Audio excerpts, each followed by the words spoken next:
So hi guys and welcome back to Muskan Gyan Mantra. तो आज मैं क्लास 10th का चैप्टर लेके आई हूँ द थीव स्टोरी, जिसको लिखा है रस्किन बॉन्ड ने।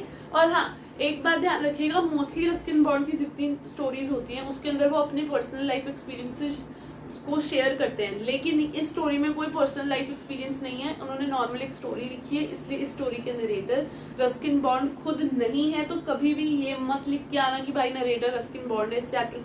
इस चैप्टर के नरेटर जो है वो थीफ है, और उस थीफ ने अपना स्टोरी में नाम जो है वो हरी सिंह बताया है, यानी कि थीफ इस स्टोरी का नरेटर है और उसने अपना नाम हरी सिंह बताया है। वो कुछ 15 साल का लड़का है, 15 साल का वो है और काफी दुबला पतला सा है। और जो दूसरा कैरेक्टर है वो है अनिल का। अनिल 25 साल का लड़का है, लंबा है और काफी मतलब हेल्दी किस्म का है, मतलब ज्यादा पतला भी नहीं, ज्यादा मोटा भी नहीं, हेल्दी है। तो जो ये थीफ है वो 15 साल का था और वो कहता है जब मैं अनिल से मिला ना तो मैं उस टाइम पे 15 साल की उम्र में ही काफी अच्छा हाथ मार लेता था, यानी कि चोरी के मामले में मेरा हाथ काफी साफ था। मैं लोगों के पास जाता था, उनको कहता था कि मुझे आपके लिए काम करना है, और फिर मैं उनका ट्रस्ट जीत के फिर बाद में उनसे चोरी करके निकल जाता था। और जब मैं अनिल से मिला तो भी मुझे ऐसा लगा कि भाई साहब ये तो बड़ा इजी गोइंग सा कूल से नेचर का इंसान लगता है, इसको लूटना, इसका ट्रस्ट जीत के इसको लूटना काफी ज्यादा आसान हो जाएगा। तो ये अनिल के पास जाता है और जिस टाइम ये अनिल के पास जाता है उस वक्त अनिल जो है एक रेसलिंग मैच देख रहा था।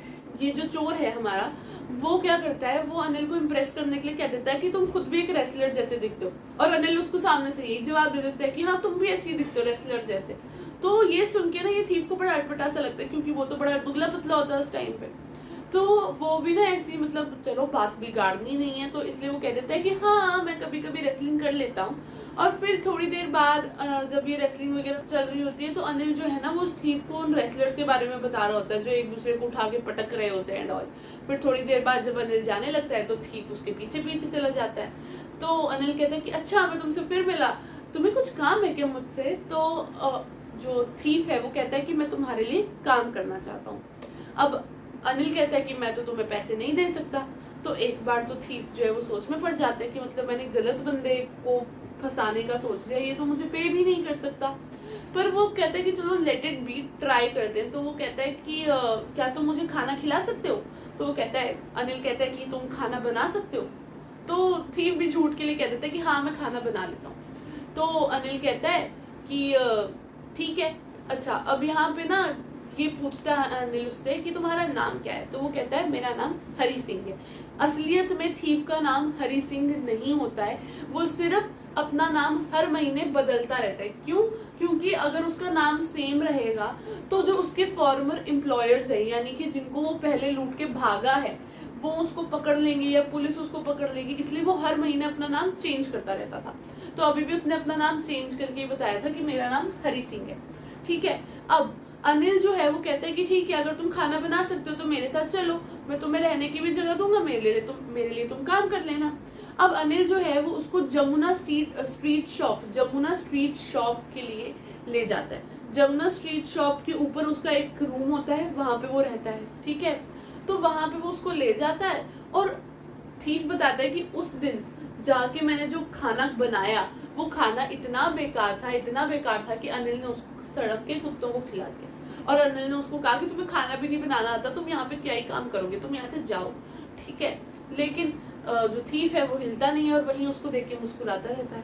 तो अनिल को भी बेचारे पे दया आ जाती है और अनिल कहता है कि चलो कोई बात नहीं, तुम्हें खाना नहीं बनाना आता, मैं तुम्हें खाना भी बनाना सिखाऊंगा, चाय बनाना सिखाऊंगा, और तो और मैं तुम्हें पढ़ना भी सिखाऊंगा, लिखना भी सिखाऊंगा। ठीक है। तो ये जब थीफ सुनता है कि भाई साहब वो मुझे पढ़ना लिखना भी सिखाएगा, तो थीफ को ये होता है कि अगर मैं पढ़ना लिखना सीख गया और मैं एक एजुकेटेड मैन बन के रह सकूं, एक रिस्पेक्टेबल मैन बन के रह सकूं, तो मैं कितना कुछ अचीव कर लूंगा अपनी जिंदगी में। और वो बहुत खुश होता है। तो ऐसे ही अनिल जो है वो उसको बैल्कनी में सोने की जगह भी दे देता है कि तुम यहाँ सो लिया करना। तो रोज जो है थीफ अनिल के लिए चाय बनाता है, फिर अनिल उसको चाय बनाना सिखाता है, खाना बनाना सिखाता है।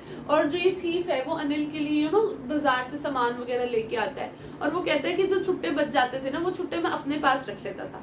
और हाँ, मुझे लगता है कि अनिल को पता चलता था कि मैं वो छुट्टे पैसे अपने पास रख लेता हूँ, लेकिन उसने कभी बॉदर नहीं किया, उसने कभी ये ध्यान नहीं दिया कि हाँ चलो ठीक है, उसने जाने दिया उस चीज को, उसको परेशानी नहीं होती थी कि मैं पैसे रख रहा हूँ। ठीक है। और तो और अनिल ने थीफ को एक एक्स्ट्रा चाबी भी दी थी घर की कि तुम अपने पास रखो, अपनी मर्जी से कभी भी आना जाना, तुम्हारे पे कोई रोक टोक नहीं है। अब इन द मीन टाइम जब तक अनिल जो है वो थीफ दोनों साथ रह रहे होते हैं, ये सिर्फ अनिल जो है थीफ को सिर्फ चाय बनाना या फिर खाना बनाना या बाहर से सामान लाने को नहीं कहता था, उसे पढ़ना लिखना भी उसने सिखाना शुरू किया, नंबर्स को ऐड करना, नाम लिखना। और स्टार्टिंग में उसकी हैंड राइटिंग वगैरह बहुत पुअर थी, लेकिन धीरे धीरे अनिल ने उसको मोटिवेट किया, उसको हेल्प किया इम्प्रूव करने में। और जो थीफ है वो बताता है हमें कि अनिल भी ना उसका जो किस तरीके से आप अपना खर्चा पानी चलाते हो, जिसे हम कहते हैं ना अर्निंग अ लिविंग, अपनी लाइफ को जीने के लिए, अपने आप को सपोर्ट करने के लिए आप पैसे किस तरीके से कमाते हो, वो तरीका जो अनिल का था वो बहुत अजीब सा था, बिल्कुल ही अलग। वो एक हफ्ते पैसे उधार लेता था, दूसरे हफ्ते चुका देता था, और जैसे उसको पैसे मिलते थे ना सामने से, लाइक उसको चेक मिलता था कि हाँ जी तुम्हारी पेमेंट आ गई, तुम्हारे पैसे, तो वो बहुत खुश हो जाता था, उछलता रहता था, खुश हो जाता था और अपने दोस्तों के साथ जाके पैसे उड़ा देता था। तो एक बार अनिल ने एक पब्लिशर को अपनी बुक बेची, और उस बुक को बेचने के लिए उसको 600 रुपीज मिले। उस टाइम पे 600 रुपीज की वैल्यू बहुत ज्यादा थी, बहुत बहुत ज्यादा। तो वो कहता है कि अनिल को उस टाइम 600 रुपीज मिले और अनिल ने उसको दिखाए, और अनिल जाके अपने कमरे में सो गया और पैसे उसने अपने तकिए के नीचे रख लिए। ठीक है, अब थीफ सोचता है कि वो 600 रुपए का क्या करेगा अनिल। वो जाएगा अगले दिन जाके अपने दोस्तों के साथ उड़ा देगा, और तो और मैं उसके लिए इतने टाइम से काम भी कर रहा हूँ और वो मुझे कोई सैलरी भी नहीं देता, तो मैं यहाँ रुक के भी क्या करूँ। और वैसे भी जितने टाइम से मैं अनिल के साथ हूँ, मैंने क्या ही चोरी की है, कुछ भी नहीं। बस वो जो 5-6 रुपए बच जाते थे रोज शॉपिंग करने पे, बस वही तो रख रहा हूँ। उसके अलावा ना मुझे सैलरी मिल रही है, ना मैं कोई और चोरी कर पा रहा हूँ। तो ये बेस्ट टाइम है कि मैं अपना हाथ साफ कर लूँ। पैसे अनिल के पास हैं, अब सही टाइम है मैं उससे पैसे लेके निकल लूँ। तो रात हो जाती है और अनिल सो रखा होता है। जो ये थीफ है वो धीरे से जाता है अनिल के कमरे में और जाके देखता है कि अनिल के चेहरे पे कोई शिकन नहीं है, कोई टेंशन नहीं है, वो बिल्कुल शांति से पीसफुली सो रहा है। और वो जो थीफ है वो अनिल के मैट्रेस के नीचे, तकिए के नीचे हाथ डालता है, चुपचाप पैसे निकालता है और खिसक जाता है। अब वो जाता है और वो सोचता है कि अगर मैं 600 रुपए है मेरे पास, 600 रुपीज इन 50s, यानी कि 50-50 के नोट है, ठीक है, और टोटल कितना मनी है 600 रुपए। तो वो सोचता है कि अगर मैं अभी मैं ट्रेन बोर्ड कर लूँ लखनऊ को, तो इस वक्त अगर मैं लखनऊ एक्सप्रेस में चढ़ जाऊं और मैं यहाँ से निकल जाऊं, तो मैं कहीं पे 600 रुपए के साथ तेल बेचने वाले अरब की तरह रह सकता हूँ एक हफ्ते के लिए। मतलब इतना पैसा था। अरब जो होते हैं आप लोगों ने देखा होगा या आप लोगों ने सुना होगा, दुबई के जो अरब होते हैं, जो शेख होते हैं, और वो भी तेल बेचने वाले, ऑयल कंपनीज कितनी रिच होती हैं। तो सोचो उस टाइम पे 600 रुपीज की वैल्यू उतनी थी, मतलब आज के मिलियन 2 मिलियन के हिसाब से, ठीक है। तो वो कहता है कि एक हफ्ते के लिए मैं एक तेल बेचने वाले अरब की तरह आराम से रह सकता हूँ। और वो जाता है रेलवे स्टेशन पे, भागता भागता जाता है, रेलवे स्टेशन तक पहुंचता है और वो टिकट काउंटर पे नहीं रुकता। ऑब्वियसली बात है, चोर है, हमेशा बिना टिकट खरीदे ट्रेन में चढ़ने की आदत है। और अभी ट्रेन निकलने ही वाली होती है और वो जा रही होती है। जैसी वो जाने लगती है, मतलब जैसी वो जा रही होती है, मतलब इस चोर के पास, हरी सिंह के पास ये मौका होता है कि वो अभी भी भागे और जंप करे तो वो किसी एक डब्बे में घुस जाएगा। लेकिन पता नहीं क्यों इस बार उसके पैर हिचकिचा जाते हैं, उसके पैर आगे ही नहीं बढ़ते और ट्रेन निकल जाती है। उसके बाद वो सुनसान से रेलवे स्टेशन पे अकेला खड़ा होता है। चलते चलते चलते वो रोड्स में जाता है, देखता है हर जगह धूम देखता रहता है और हर जगह, हर गली, हर जगह सुनसान है, कोई नहीं है आसपास। वो ऐसे ही घूम रहा है, उसके जेब में 600 रुपए पड़े और वो बस घूम रहा है। अब वो कहता है कि मैं क्या करूं, किसके पास जाऊं, मेरे कोई दोस्त नहीं है, क्योंकि मुझे लगता है दोस्त तो हेल्प करने से ज्यादा प्रॉब्लम्स क्रिएट करते हैं। और अगर मैं इस वक्त किसी होटल में चला गया और इतने सारे पैसे लेके, तो जरूर किसी को मुझ पर शक हो जाएगा, ठीक है। अब वो सोचता है कि मैं क्या करूं, और फिर उसके दिमाग में ख्याल आता है।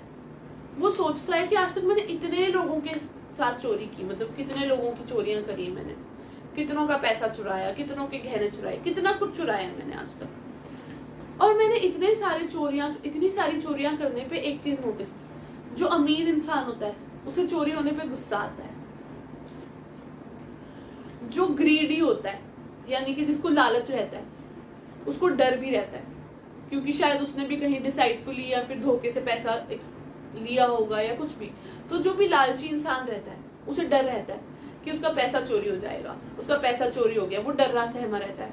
जो अमीर होता है उसे गुस्सा आता है, जो गरीब होता है वो एक्सेप्ट कर लेता है क्योंकि वो और कुछ कर भी क्या सकता है। लेकिन जो इनोसेंट होता है उसे तो पता भी नहीं चलता कि उसके साथ कितना बड़ा नुकसान हो गया, कोई उसका ट्रस्ट तोड़ के ले गया। और वो कहता है कि मैंने जब सोचा कि अनिल को कैसा लगेगा जब उसे पता चलेगा कि मैंने चोरी की है, तो अनिल के चेहरे पे ना गुस्सा होगा, ना डर होगा, ना एक्सेप्टेंस होगी, उसके चेहरे पे सिर्फ उदासी होगी, क्योंकि उसके पैसे नहीं गए थे, सिर्फ उसका ट्रस्ट भी गया था, ट्रस्ट जो उसने चोर पे किया। ठीक है, और वो ऐसे सोचते सोचते मैदान में आ जाता है, सुनसान सी जगह में। नवंबर शुरू हो चुका है, मौसम ठंडा है, बारिश होनी शुरू हो जाती है और धीरे धीरे धीरे करके बारिश तेज हो जाती है। वो वही मैदान में लेट जाता है और वो सोचता है कि शायद अनिल मुझे भी कल 1-2 रुपए दे के कहता कि जाओ सिनेमा देखो, मैंने आज बुक सेल की, कल बुक सेल की थी तो मुझे 600 रुपए मिले, जाओ तुम भी थोड़ा एंजॉय कर लो। शायद वो मुझे थोड़ी सैलरी दे देता, कुछ भी करता। मैंने उसका ट्रस्ट तोड़ के अच्छा नहीं किया। वो कहता है कि आज मेरे पास 600 रुपए तो हैं, लेकिन अब से मैं अनिल के लिए चाय नहीं बना पाऊंगा, खाना नहीं बना पाऊंगा, उसके साथ शॉपिंग नहीं कर पाऊंगा, उसके साथ रह नहीं पाऊंगा और मोस्ट इम्पॉर्टेंटली मैं पढ़ना लिखना नहीं सीख पाऊंगा। अगर मैं पढ़ना लिखना सीख जाऊं तो आज ये जो 600 रुपए है, हो सकता है कि मेरे पास कल को उससे और भी ज्यादा, लेकिन मैंने ये सोचा ही नहीं और मैंने बस चोरी कर ली। वो कहता है कि चोरी करना या पकड़े जाना आसान है, लेकिन पढ़ लिख के कुछ बड़ा आदमी बनना, एक रिस्पेक्टेबल इंसान बनना, ये बहुत ज्यादा मुश्किल है। और मैं चोरी करने के चक्कर में ये भूल ही गया कि मैं अपने हाथ से कौन सी अपॉर्चुनिटी को जाने दे रहा हूँ। और फिर उसका हाथ नोट्स पे जाता है और वो फील करता है कि भाई नोट्स भी गीले हो रहे हैं बारिश की वजह से, और वो फटाफट खड़ा होता है और वो वापस अनिल के पास चला जाता है। वो जाता है, भीग चुका होता है पूरा, और जाता है, दरवाजा खोलता है और अनिल के रूम में जाता है और चुपचाप बड़ी मुश्किल से, मतलब ऑब्वियसली बात है पैसे चुराना आसान है, लेकिन उन्हीं चुराए हुए पैसों को वापस रखना मुश्किल है। तो बड़े ध्यान से वो पैसे अनिल के मैट्रेस के अंदर रखता है, उसके तकिए के पास रखता है और जाके बैल्कनी में सो जाता है। अगले दिन जब वो उठता है तो अनिल ने ऑलरेडी उसके लिए और अपने लिए चाय बना ली होती है, और वो चाय जब वो पकड़ाता है ना तो कप जैसे पकड़ रखा है, तो ये 2 उंगलियों के बीच में एक 50 रुपए का नोट भी होता है जो अनिल उसको ऑफर करता है, चोर को। और वो कहता है कि इस बार से, अब से तुम्हें हर महीने अब तुम्हारी तनख्वाह मिल जाया करेगी।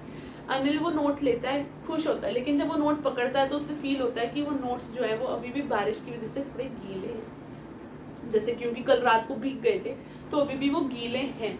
और अनिल कहता है आज उसको कि आज से हम ना पूरे सेंटेंसेस लिखना शुरू करेंगे, तुम आगे वर्ड्स वगैरह सीख चुके हो तो अब हम सेंटेंसेस लिखना शुरू करेंगे। और जो थीफ होता है वो उसकी तरफ देख के ना इन्हें स्माइल करता है प्यार से, और वो थीफ कहता है कि अनिल से पहले मिला था ना तो मुझे स्माइल जबरदस्ती करनी पड़ती थी ताकि मैं उसे इम्प्रेस कर सकूं, लेकिन इस बार वो स्माइल अपने आप मेरे चेहरे पे आ गई, मुझे कुछ भी फोर्स नहीं करना पड़ा खुद को। वो कहता है कि अनिल को पता चल गया था कि मैं कल रात को चोरी करके पैसे लेके भाग गया था, लेकिन उसने कुछ भी शो नहीं किया। उसने मेरे सच को एक्सेप्ट किया कि मैं चोर हूँ, लेकिन मैंने उसका ट्रस्ट तोड़ा नहीं। मैं वापस आया, पैसे रखे, और उसने मेरा ट्रस्ट नहीं तोड़ा, उसने मुझे हेल्प किया, उसने मुझे मोटिवेट किया। वो सब कुछ जानते हुए भी खुश है और वो मुझे सपोर्ट कर रहा है। तो इसी के साथ ये स्टोरी खत्म होती है। आई होप आप लोगों को स्टोरी समझ आई होगी। अगर समझ आई हो तो लाइक कीजिएगा, शेयर कीजिएगा, चैनल को सब्सक्राइब करना मत भूलिएगा। Till then bye bye.